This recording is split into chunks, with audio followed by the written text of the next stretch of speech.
Marhaban, ahlan wa sahlan bikum. Today's lesson is going to be from page 26, and it is about a very important subject, and that is the interrogative particles, adawatul istifham. That's particles you will use to ask questions. Let's start with ma and mother.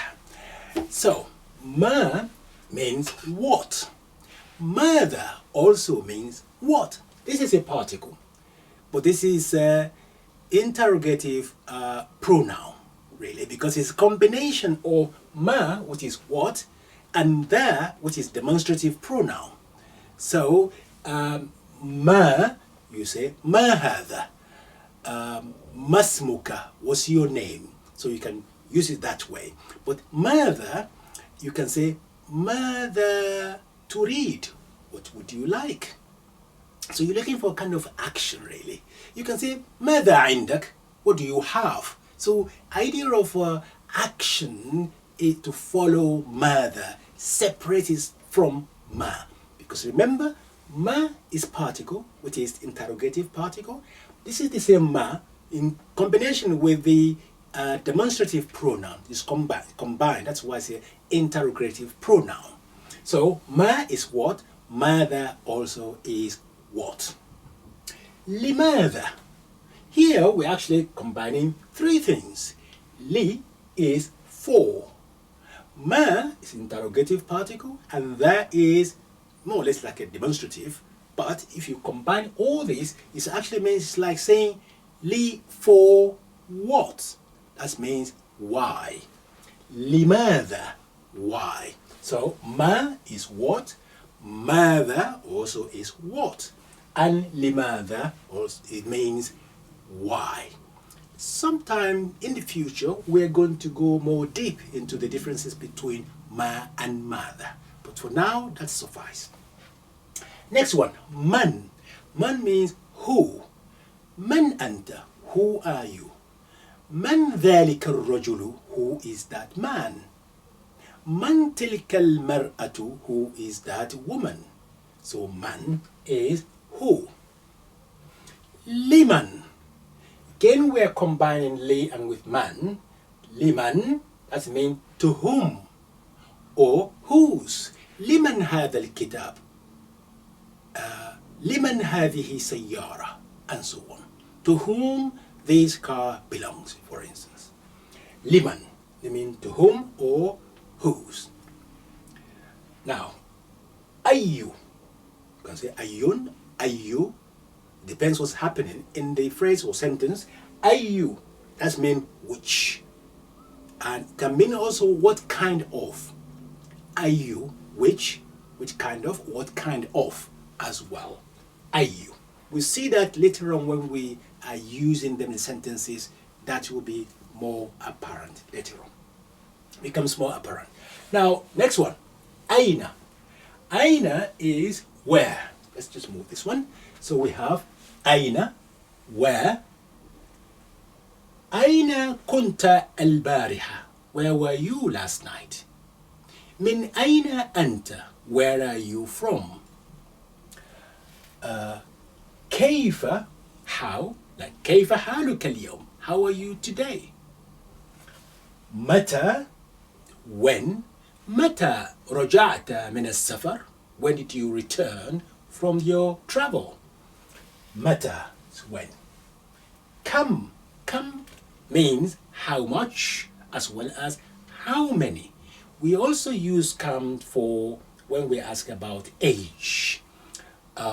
Also when you inquire about time, to tell time, you say kam sa'a, what's the time now? Because if you think about when you say what's the time now, you are actually saying how many hours that is gone by now. That's what you actually say. When you say kam umruka, more effectively you are saying how many years have you wasted, or how many years have you burnt in your life? So kam umruka, how old are you? That's what is underpinning that question.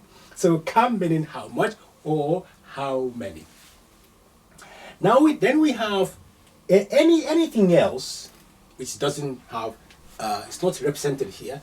It's not what, why, who, to whom, which, where, how, when, how much, how many. For any other question, in this case, you use in most cases that a or hal. So a could mean is or are, do, does, have, has. The same thing for hal. It depends what you're saying. For instance, if I say هذا كتاب, this is a book. If I put that a before هذا, I say أهذا كتاب, is this a book?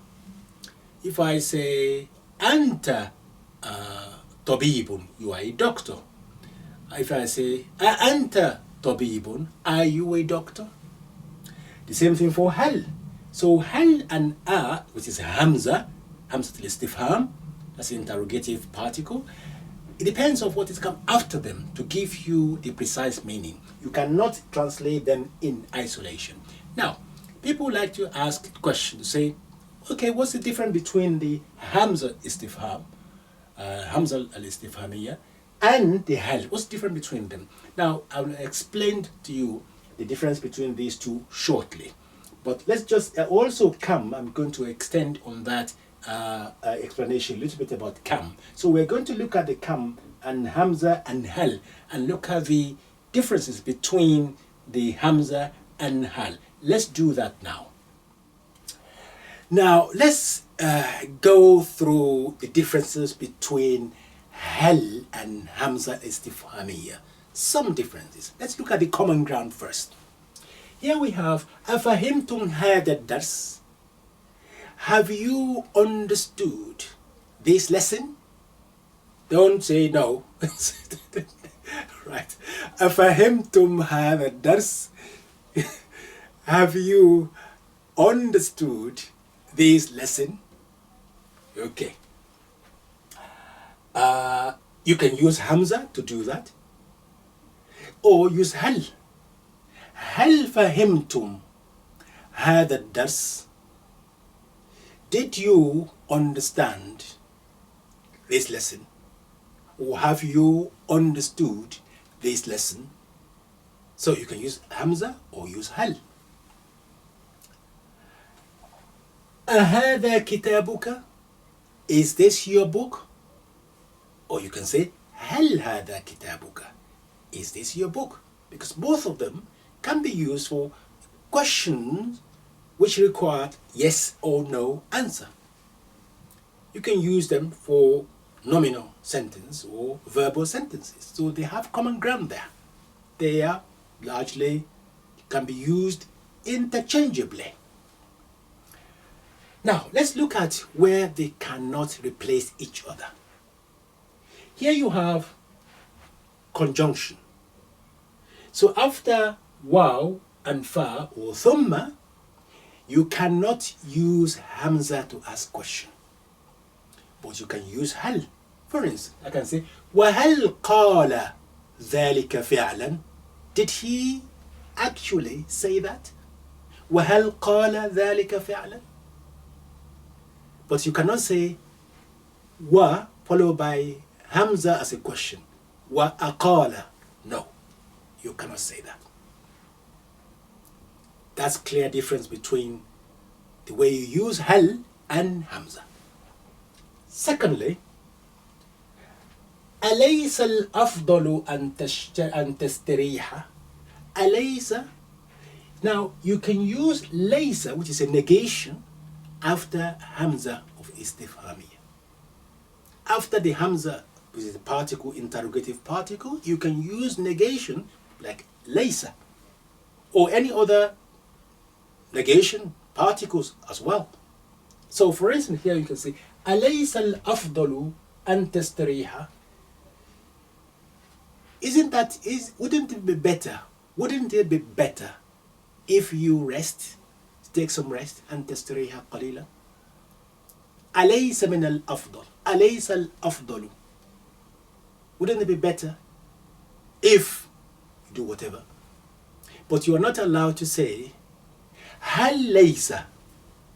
You cannot use hal after the negation, which is laysa, or any other particle. Like for instance, ألم تعلم? ألم تعلم أنني كنت مسافرا. Didn't you know that I was away, I was travel? ألم تعلم. Lam is your negation. It is auxiliary verb. So ألم تعلم أنني كنت مسافرا. Didn't you know that I was away, I was travel? But you cannot say هل لم. No. So you can see now the difference between the way you use the hamza as a particle, interrogative particle, and the hal. There are a little bit more than those, but this will be sufficient for our purpose for now. So you have your hamza and hal. They mean various things depending on what comes after them. Now let's also dig in a little bit deeper into come as well.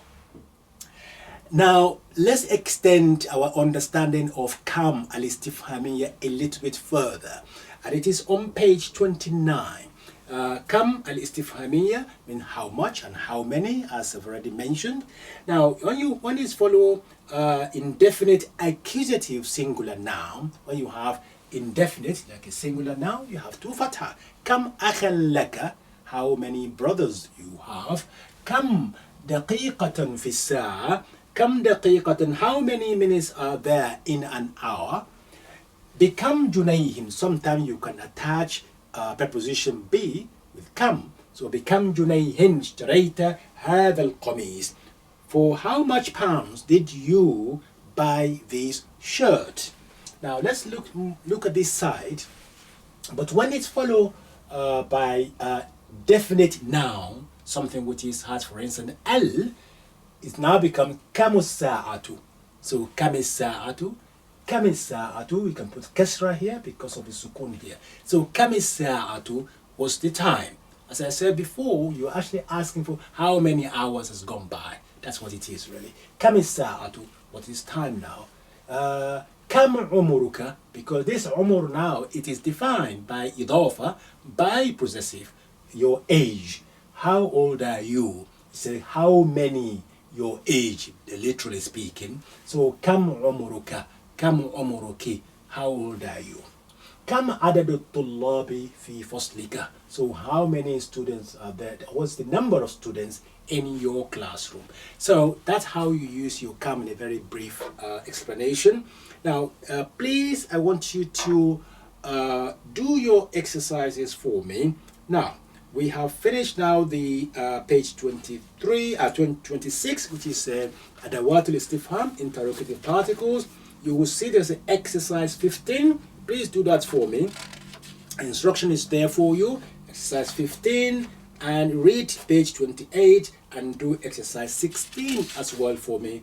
And next time, I'm going to read with you dialogue 5 and dialogue 6, which is on page 30 and 31. Keep moving, keep studying, keep learning your vocabulary, please. Inshallah, I'll see you next lesson. In the meantime, please share this video with your contacts and see you next time. مع السلامة إلى اللقاء في أمان الله.